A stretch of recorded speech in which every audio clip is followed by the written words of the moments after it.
வணக்கம். இந்த "மதியாதர் தலைவாசல் மிதிக்க வேண்டாம்" அப்படின்ற ஒரு பாடல் இருக்கு. அந்த பாடல் வந்து எனக்கு என்னவோ இப்போ உள்ள சூழல்ல தப்பா தெரியுது.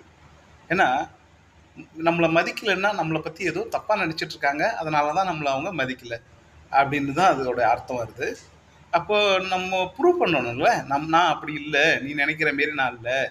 அப்படின்னு ப்ரூவ் பண்ணணும். இல்ல எந்த சூழல்ல நம்ம அவங்களுக்கு தப்பானவனா தோணணும் அப்படிங்கிறத அவங்கள்ட்ட நம்ம ப்ரூவ் பண்ணணும்.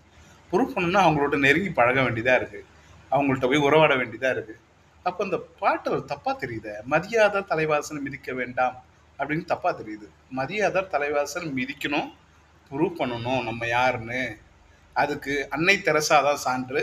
அவ்ளோ டொனேஷன் கேட்கும்போது நிராகரிச்சாங்க. நெறைய பேர் நிராகரிச்சாங்க. பட் அவங்க நான் எதுக்காக இந்த டொனேஷன் வாங்குறேன் அப்படிங்கிறத அவங்க ப்ரூவ் பண்ணாங்க. அதனால தான் அவங்க தான் அன்னை தெரசாவா ஆனாங்க.